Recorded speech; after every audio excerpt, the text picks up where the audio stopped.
Nurture and support. Nurture and support. This is a podcast theme song. And it's really short. Nurture and support begins in 3, 2, 1. Hello, everybody, and welcome back to Nurture and Support, a recommendation podcast sharing all the awesome since 2013. I'm Kelly at KELLYTHUL on Twitter and Instagram. And I'm Mel at Karmic9 on Twitter and Instagram. And back with us, kind of as usual these days, is Dr. Mike. Thank you guys so much for having me on. I'm Dr. Mike at Official Pagan on everything. And I'm mostly, when I say thank you, I'm mostly just referring to Mel, since Kelly has taken it upon himself to malign my character on recent episodes of Nurture and Support that I, as a hardened supporter, just listen to and sob. Good. You're welcome. Big old check mark right there. So that's what I had to put on extra cannabis oil after my shower tonight just so I could calm down for the show. Well, you know, people like to hear Kelly diss you so that they know they have something to look forward to because you'll get back at him in the next Squat Cobbler. Well, I mean, I'm not going to stoop to Kelly's level. I'm going to keep things on the up and up, take the high road as I'm off to do. So you want to share with the Nurture and Support listeners, Mike, your idea for the next Squat Cobbler or not, Mr. High Road? Where we read some comments? Yeah, are there other things too you were going to do? So we're going to read some comments on an upcoming episode of Squat Cobbler, particularly some of the negative comments, because I think, especially with a lot of things that are going on in the world, maybe we can talk, I don't want to say like an overly topical way, but talk around sort of negative internet commenting and cyberbullying a little bit, and then show a different perspective. I'm going to share a video that was just given to me with Kelly, who hasn't seen it and will be watching it for the first time on Squat Cobbler, of a positive reaction to our work. Okay. Just to show people that you don't have to be negative. You can, be upbeat and positive and complimentary. Oh, goody. Yay. I can hardly wait. Positive and upbeat is always what I think of when Kelly. It was interesting because I wondered why Mike had asked. There was a particularly memorable early comment on Squat Cobbler, and Mike had asked for which show that was on, so I went and found it. It has actually been taken down either by YouTube or the user, but it was kind of a rough one. And then I went back and looked at, and when we first started doing Alice Cooper reviews, we weren't getting a lot of positive feedback, which is interesting because those have been our most viewed videos. It was kind of rough going. I think we've lucked out on Nurture and Support, Mel, that there's really kind of never been anybody that's kind of gone after us to the early Squat Cobbler comments were. Well, with a name like Squat Cobbler versus a name like Nurture and Support, they don't know that it's ironic. Whatever. Yeah, maybe we'll rename to Hug Cobbler or something like that. Alrighty, but I don't hug people. That's the only good side of this pandemic is that's like, I think it's dead. It's out. It's so awesome. It's good news. Social distancing is my lifestyle, so I'm fine with this. But this is actually Nurture and Support, not Squat Cobbler, so we'll actually do the Nurture and Support thing, which is recommendations. And let me head off Mike's comment that I'm sure is going to come, that yes, my recommendation is Disney Plus. Yes, I'm aware that Mel currently does not have Disney Plus. No, I'm not recommending this to mock Mel's lack of access to Disney Plus. Are we clear on that, Dr. Mike? Bullies don't think they're bullies. Really, there's a True. There's a Mel, you're not helping. Anyway. Remember, I'm all about positivity now, Kelly. Turning right. things around. That's right. So I think this will be yet another reason to consider getting Disney Plus at some point. It's not about you, Mel, but you were the first comment. Mike, this is my talk time, not your talk time. It's called Secrets of the Zoo, and there's 3 seasons of it now, and it's shot at the Columbus Zoo in Ohio. And I think this, particularly Mel, given your background, this may be of some pretty strong interest to you because it is just tons of footage and stories of what kind of goes on at the Columbus Zoo. And they have actually kind of 2 locations. One location is the zoo proper, and then there's another area that's called the Wilds, which is half hour away or so, and it's a much more kind of open range area. It's not a zoo proper. It's really just kind of more of the animals are a lot more free to roam. It's a lot more open space. They have a huge amount of herds and all of those kinds of things. So they kind of jump back and forth between the zoo and the wilds. Different issues come up. I don't think there's been a single episode I've watched where there wasn't an animal anesthetized to give it a checkup or do some surgery or something like that. So you learn a lot about animal anesthetization, which is interesting, but pretty likable camera ready crew that they've got there. It's a good looking bunch of people. They kind of cover with the zookeepers, the vets, and then the folks that kind of work the wilds, which are kind of more crazy guys in trucks that are taking care of animals. But it's super interesting. I learn a lot of things I think Mel already knows, but I've been learning a lot. The one thing I didn't know that, we've all considered getting a large cat as a pet after watching Tiger King. We've all kind of figured that was something to do. And this show's not helping because they are to the easily influenced like me going, well, if you were going to get one, you'd probably want to get a cheetah. Because cheetahs they're timid. They're really not aggressive, and in fact, they actually will pair them up with they'll put dogs in with the cheetahs to help build the cheetah's confidence up, and they end up playing on there, which is, I kind of know the cheetah dog thing. I'd seen that before, maybe at the Columbus Zoo, but they kind of cover a lot of that, so you get a lot of cheetah action, but it didn't sound good. Flamingos, so I was waiting for Mike. Flamingos, penguins. This is your talk time, Kelly. That's right. I'm glad you're listening. That's really good to hear. But it's super interesting. Got a little bit of educational component. Interesting personalities on there. Not a lot of drama between anybody at the zoo. You don't get any of that kind of junk. It's all about the animals and the care for them. Episodes run about 50 minutes. I think they did air on some cable channel because there are commercial breaks there, but obviously on Disney Plus, it just rolls through to the next segment. It's really interesting, informative, and fun, and a positive experience in these times of not always a lot of positive. So my recommendation for this week is Secrets of the Zoo on Disney Plus. So what I find most alarming about that is that it's in season 3 on Disney Plus. Has Disney Plus been around for 3 years yet? I think this is a port. Have I missed that much? No, this is a port from something else. So I think the first aired on, I don't know, History or Discovery or something like that. So they're just, I think, porting it and distributing it out there, like The Simpsons. Well, that's cool. That does very much align with my interests. And I will be getting Disney Plus soon as I settle down and get time to watch The Mandalorian. Because now there's several shows on there to watch. I'm sorry, Mike, what was that? I said so you can stop picking on her, Kelly. Yeah. Anyway. So, Mike, it's your talk time. Well, I mean, the show sounds really interesting, your recommendation. My concern is I've never been a big animal show watcher. I like animals, but never really got too much in animal documentaries or shows. Watching Tiger King was concerning to me in retrospect, because one of my big takeaways about halfway through the show when they started talking about purchasing the tigers was, you're telling me I could buy a tiger. Like it's within, I'm going to call it a reasonable price range to buy a tiger compared to what I would have imagined. Like if you were like, how much do you think a tiger costs? Tens of thousands of dollars is what would have popped into my head. Not a couple grand. I could buy a tiger. So that's my concern now going into any animal show, is that with all the murder, meth, hillbilly antics of that show, I walked away with, so I could go buy a tiger. Like, I have a barn that's big enough for a tiger. So I'm concerned watching another. Probably not legal though where you live. I mean, I don't know. Again, I've never been, I don't have any pets, so I don't really know what the legalities of that are. I'm pretty sure if it's in the barn, it's fine though. Many states have laws against owning particularly large predators, but exotic animals. So I live in Texas and we don't have laws about much of any of that. That's why we have so many big cat places in Texas. Smells like I own 7 tigers. Then you should expect a visit from some people. Honestly, really, I want a goat. Goats are, unfortunately, legal most places. I'm pretty sure they're legal here. Like, I've seen people with goats in their yards. Yes. And I don't think they were like wild goats that happened upon their city yards.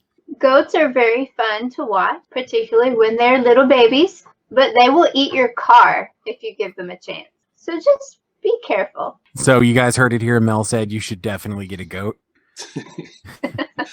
Picked up on the subtext. You can do goat yoga, So there you go. I'm in. Yeah, and Mike has the whole "I thought it was legal in the barn" argument. Ever worked for you on anything? Keep trying. I did have to break it to Corey. Corey's going to be coming over to get some recording done. And he's like, "Oh, I've never seen the barn." I was like, "Your mom has." And he said, And he "Corey." thought it was just like another "your mom" joke until his mom was texting him like, "Oh, have you been in the barn?" Oh, Mike. It's his fault. He's young. He's related to women. He basically brought this on himself. Most As people, most of us do. and most people are related to women at some point. Dr. Mike. Usually. I didn't say the barrier for entry was really high. Absolutely. Well, is it my turn, So- Kelly? It is. Yes. Okay, so I'm gonna build off of a recommendation from one of my previous Nurture and Support recommendations, and I am going to recommend Unsolved Mysteries, the Netflix reboot of Unsolved Mysteries that recently started. Have you guys watched it at all? I have I not. haven't. You're terrible people. So no, it's I know. so Unsolved Mysteries, for anybody who isn't familiar, was a series of TV specials with various hosts that was then turned into a TV series hosted by Robert Stack, then was spun off into other shows hosted by other people, TV, movies, and all kinds of other stuff. Netflix recently brought it back. I'm sure there's a million episodes it seems like at this point. And I had recommended the vinyl edition of the Unsolved Mysteries soundtrack on one of my previous appearances on this show. Well, Netflix recently rebooted the show yet again with the producers of Stranger Things heading it up. So, and it's a very different approach to the show. I kind of thought it wasn't a good idea because other than the core Robert Stack episodes, I don't like the other stuff that they've done with Unsolved Mysteries. I never saw the movie, so I can't really comment on those. There are 3 of them. I looked it up. There are 3 Unsolved Mysteries features, but there's been various reboots and spin-off shows that I've checked out, and they're not good.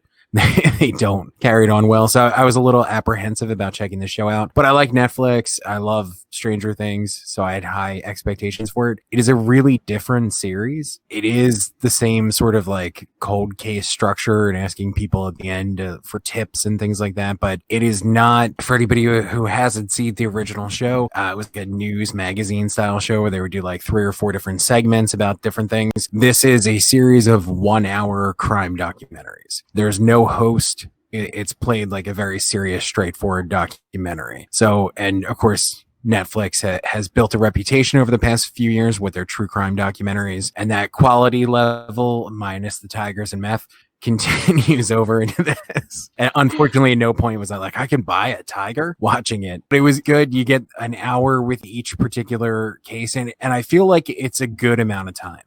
There are crime documentaries that I've gotten into, particularly the miniseries ones, where I feel like maybe they stretch them out a little bit, or other things like, going back and watching the original Unsolved Mysteries now, where you only get 5 or 10 minutes about a particular case and you want to know more about it and you have to go and do your own research. I found watching the 1-hour documentary format worked really well. Cool. I've seen people talking about it. So is Robert Stack, like Dean Jones, dead? Yes, he is. Robert Stack is dead. I think a number of the hosts that they've had on the show over the years are deceased now, but I think that's in part because it's like 90 years old at this point as a franchise. So I don't think there's any conspiracy there. I think it's just, the original host was like Raymond Burr or something like that. So it's been on for a long time in various incarnations. So I really like that they went hostless for it, because I don't think some of the other hosts did a great job. Nothing against them individually. It's just everybody was just trying to ape what Robert Stack had done.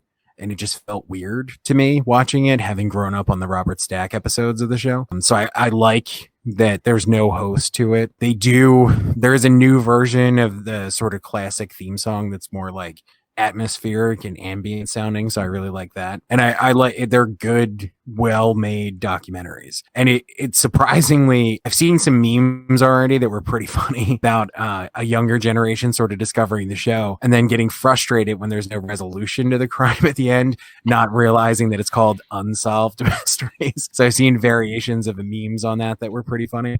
But I was just reading today when I was looking up some stuff about the show, based off of the popularity of one of the documentaries in the series, they have exhumed the body of one of the victims. So it's already had a real world effect a few weeks after airing initially. So there are 6 documentaries that have aired now, and there are 6 more coming later in the year. I don't think I've watched that show since Robert Stack. It's not the same thing anymore. It's standalone documentaries, just under Unsolved Mysteries as like a brand. That's cool. I'll have to check it out because I finally hooked my TV up. So it's been about 6 months, but hey, so that's that'll happen eventually. It's a mile-long Netflix queue you have going then, probably. I got on it when I was signing into all of the web apps on there, and wow, there's some stuff in my queue that I'm like, I'm not sure I really care about anymore. But of course, I had to go add some other stuff. So hopefully, I'll have some Netflix recommendations myself someday, maybe. Yeah, and so one of those, I'm sure, sitting in your queue recommendation is Get Me Roger Stone, a recommendation I made, and you missed the window where you could have really enjoyed that, where it was like, Unfortunately, I still have the same feelings about Roger Stone that I had back then. Yeah, but you did. There was a happy path for you, and then there's not. I missed the moment I can be happy. Yeah. I understand. I did. Yeah, so I missed many things. Yeah, I'd probably pull that one out. I don't think that's not going to help the situation. I don't need that reminder. No. I wish I could remember what it is. My mom's been watching some crime, and it's not Unsolved Mysteries, but it's something kind of like that that's on one of the cable channels now that I've seen a few times. And I was thinking about it. Made me, the only reason I bring it up, it made me think about Unsolved Mysteries the other day. So very timely recommendation, Dr. Mike. I do what I can. Plus, like I said, I was reading that article that one of the victims who was profiled in this body was exhumed apparently because of tips from the show. So it should be interesting to see how that plays out in an internet world now with Unsolved Mysteries existing. Yeah. So do they still ask for tips at the end of the show? They do. It just directs you to the website. Yeah. Cool. They don't want you to call. Yeah. Plus, with no host, there's no voiceover or anything like that either. It's more of a straight, like, gritty documentary. Cool. That's interesting. I'm gonna have to check that out because I've got a couple of podcasts in my queue too that I haven't listened to that are also along the same lines of that.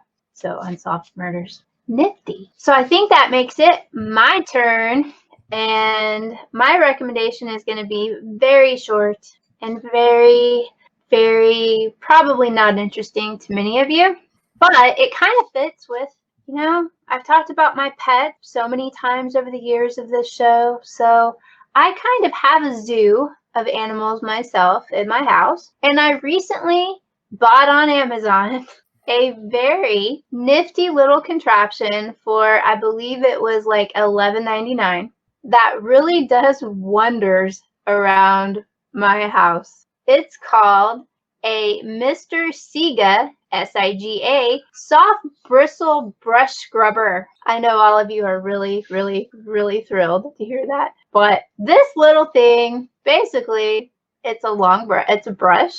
It's about, I don't know, probably 6 inches or so of surface area. And it's got these silicone nubbies on it, which sounds really great. But when you wipe your couch with it, it gets all this dog hair off. So given that I have a ton of animals, I was amazed. Y'all should have been here when I was using this brush, because like many people in quarantine, I've been on a cleaning spree and de-haired all of my furniture, which was amazing because I didn't think it really had as much dog hair in it as it did. And you just have to see it to believe it. It's like an infomercial. So, and it's cute and it's blue. And I even bought one for the floor, and it works too. So it's just a cute little blue and white scrubby brush with bristles that I'm sure Mike has something to comment on about. And it cleans pretty much everything. So I know the two of you probably aren't that interested in that, but for other people out there who have pets, Kelly has cats, that you need to get rid of cat hair and dog hair and even people hair, it cleans up everything. My comforters and my weighted blanket, which I've talked about on here before, that has to be dry cleaned. I took a picture because it was an amazing amount of dog hair that I got off my weighted blanket, which I was just astonished at. So anyway, I'll end it there because it's so terribly interesting. But really, I felt the need that people need to know that these little contraptions exist. So you don't have to buy that one. But I actually looked in the stores to find one and I couldn't find it. So I had to buy it online. But they come in all different shapes and sizes, but they're very neat and they clean up dog hair amazingly. So you should try it if you have a dog with a lot of hair, like I do. So let me head Mike off and say the only comment we'll make on Silicone Nubbies on the show is it's a great band name. I think we can agree that we can go with that, and that's all we need to say, Mike. I was gonna say Kelly knows all about Silicone Yes. Nubbies. Yeah, see, this was the part you weren't. Yeah. So after you've cleaned everything, is it easy to kind of get the stuff off of it, or is it? Yeah, because it's silicone. Because it's silicone, nothing sticks to it really. So you can just rinse it off. It works. I mean, it was amazing. I know it doesn't sound that way, but I was amazed. It doesn't take a lot to amaze me in these days of apocalyptic pandemic quarantine. However, I was amazed. It was like the best thing that happened to me all week. Can you use it as preventative in a pre-shed mode? Because we've had a couple of dog visitors to our pool recently, and they had just a great time, and it's awesome. It was super fun. And then the next day when I get out to clean the pool, I'm like, wow, there are 2 wigs down at the bottom of the pool where all the amazing amount of hair came off of those, a remarkable amount of hair came off. Can I pre-brush these dogs before they go in? Not with this particular product, but what I would recommend is a Furminator brush. There are several knockoffs of the Furminator brush that you can get on the good old Amazons and everywhere else, but the Furminator, it's Furminator, like the Terminator. Furminator brushes have been around for quite a while, but they are the best brush out there to de-shed basically any pet. And they work amazingly well. You'll be shocked at the amount of hair that you can get off of your dog. So that will help keep the hair out of your pool, but they're always going to shed when they get wet. So, but it will help. It will. Okay. It will, but unfortunately, the Mr. SIGA Soft Bristle Brush Scrubber will not work on your pet. So I like the name. I like the name a lot. I know. That's why I picked that one. The Mr. SIGA Soft Bristle Brush Scrubber. Mike? Mike's being very quiet. I'm just trying to think if I need one for the barn after I get the goat. I think you do. Goats do shed. And the tiger. Tigers definitely shed. But I don't think that will be your biggest worry. Yeah, and with the goat and the tiger in the barn. Yeah, because you're pretty much only going to have a tiger pretty quick, So. Yeah, I'm pretty sure the goat's not going to like the tiger anyway. He will eat his way out of your barn, which will leave a hole in your barn for the tiger to escape into the neighborhood and eat small children. I mean, as long as it comes home. Oh, yeah. Absolutely. And, it'll make a nice news story for the apocalyptic pandemic quarantine times. I mean, I'm not saying that children's lives don't matter, but like cats eat mice. It's proportionately the same thing. And on that note, I think we're going to wrap up this show for this. Okay. I'm not going to ask for any parting comments from Mike. So I'm just going to say thanks for listening, everybody. Bye. You can contact us on our website, nurtureandsupport.net, or email us at nurtandsupp@gmail.com. That's NURTANDSUPP@gmail.com, or tweet us at nurtandsupp on Twitter. You can also catch Nurture and Support on YouTube. Nurturing and supporting. Turn it.